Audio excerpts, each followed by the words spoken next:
Alright guys, welcome back to my channel. Please like and subscribe. Here we go with part 2. And they desire to have different outcomes. They desire to put themselves in the place of God. Karl Marx wanted to dethrone God because you cannot deceive and control a man or a woman who has been born of God. He protects you by allowing you to see evil. You overcome words. You overcome culture. You are controlled by what is right. A person who doesn't believe in God is more susceptible to socialism, to communism.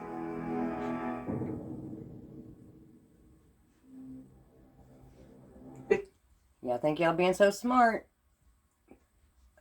Saying, not following any kind of God or anything, or even believing there is one. No, you're just being a puppet and doing exactly what was designed for you to do. Just saying. You believe there is no creator. There is no hereafter. This life that I'm living right now, that's all there is. Then you can justify doing anything. People who believe the ends justify the means. Trigger warnings. Oh. I'm sorry, I really don't like to see violence. I really freaking don't like that. There's no reason why they would value human beings. No. Oh, this is what happens with socialism and shit, by the way.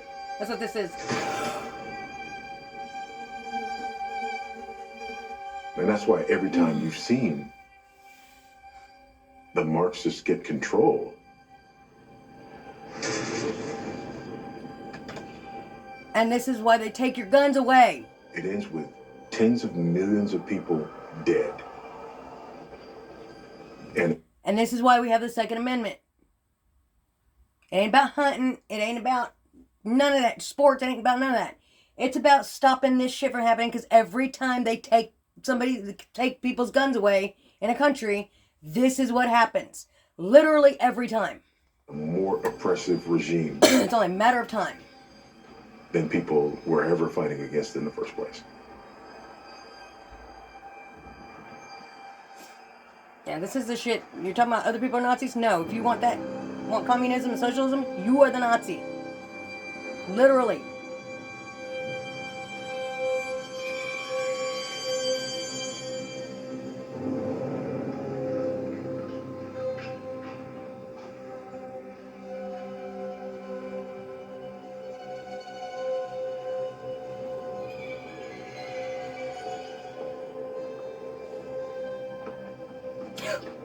No. Oh. For me, it was real simple. As a young lieutenant back in 1985, That's freaking awful. I was on a deployment with my unit to West Berlin.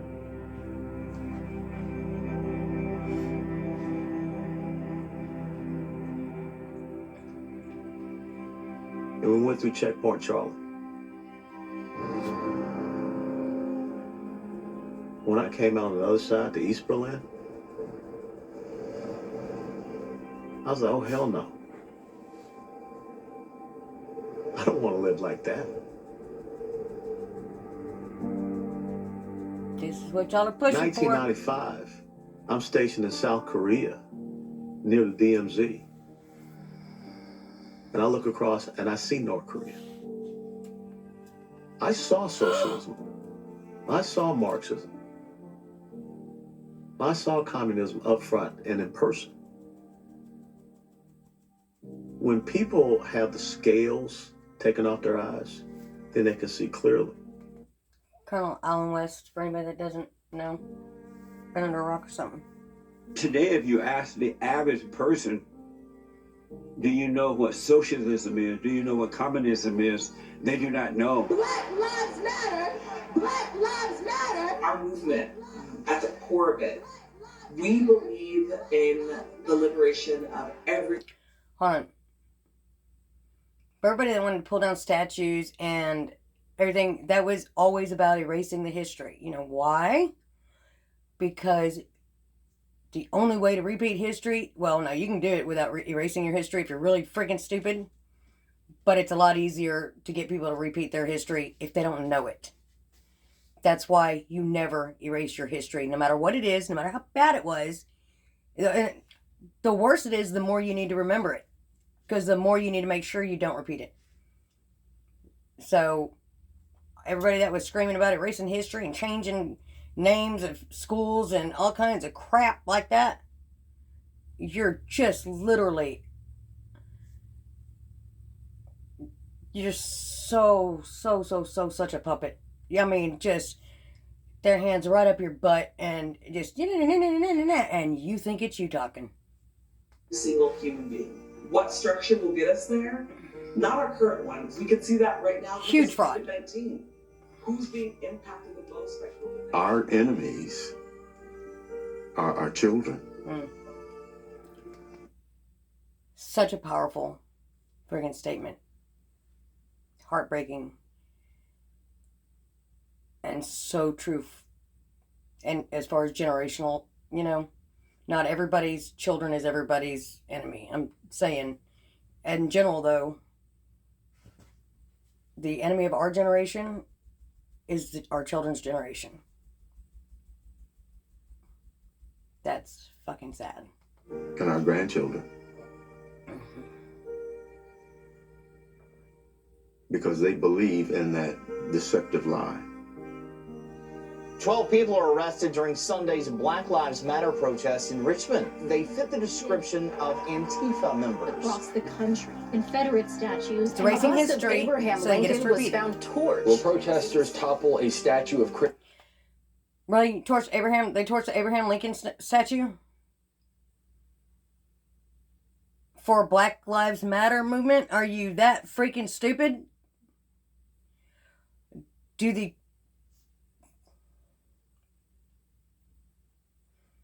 Pull your kids out of school. Pull them out of public schools. Get them into a charter school, a private school, or homeschool this shit out of them. For Columbus. Statue of Thomas Jefferson because Hundreds of statues have been vandalized or taken down since the death of George Floyd. On Tuesday, protesters set their sights on the Emancipation Memorial, the landmark paid for by freed slaves and now over 140 years old, facing And y'all are fucking douchebags for that. Newly freed slaves, they had the right to put up whatever freaking statue they wanted. You had no right to touch that and take it down. No right to even be offended by it. If you do, then you're for slavery. Yeah, I'm getting a little hot. to be removed. You see people trying to rewrite history. You see them tear down statues and rename everything. The American people know these names have to go. Evil incarnate. Why is that? New York has decided to remove a statue of Teddy Roosevelt in the face of growing criticism. The statue clearly presents a white man as superior to people of color. Because your history gives you your identity. And your identity is the basis of your beliefs. In 1831, Alexis de Tocqueville came to America to study this country. The Europeans were fascinated. How could a fledgling nation barely 50 years old already be competing with them on virtually every level? This was impossible. De Tocqueville was going to sort it out. And he looked at our educational system. See, that anybody finishing the second grade was completely literate. He could find a mountain man on the outskirts of society. The man could read the newspaper, could have a political discussion, could tell him how the government worked. The people who founded this nation said that our system of government was designed for a well-informed and educated populace. Why do you think and when they're they dumbing become it down? less informed, they become vulnerable. Uncontrollable.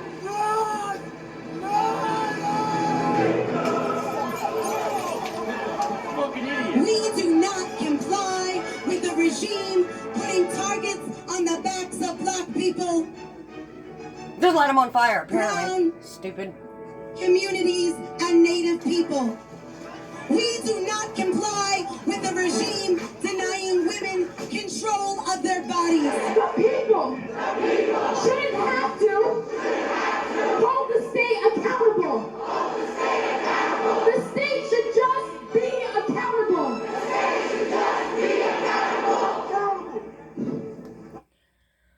You can say words all day long, but you can't make words that don't mean shit mean shit. And this is why you really need to be educated. Stay in school. Well, no, The communists have admittedly chosen the... We live in the freest freaking country in the history of this world. And if you really think you're oppressed, I don't care who you are, if you really think you're oppressed in this country, you are just seriously stuck on some kind of level of stupid that I can't even fathom. Like, seriously. Get outside of your little bubble and maybe go look at some other countries and find out what actual oppression is. Go fight for that freedom. That's something to actually fight for. But you don't care about that. You just want a reason to piss and moan here, right? It's called ingrate. minds of our youth as a #1 area for their insidious attack.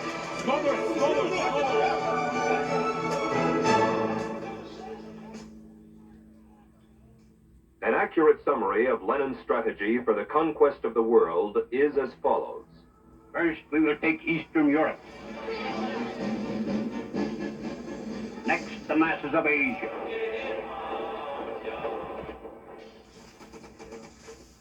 Then we shall encircle the last bastion of capitalism, the United States of America. We will not have to attack. It will fall like overripe fruit into our hands. That's what it's doing. Antonio Gramsci, an Italian philosopher, a communist, who said this: we will never defeat the West with guns and conflict, but rather we will defeat them through infiltration.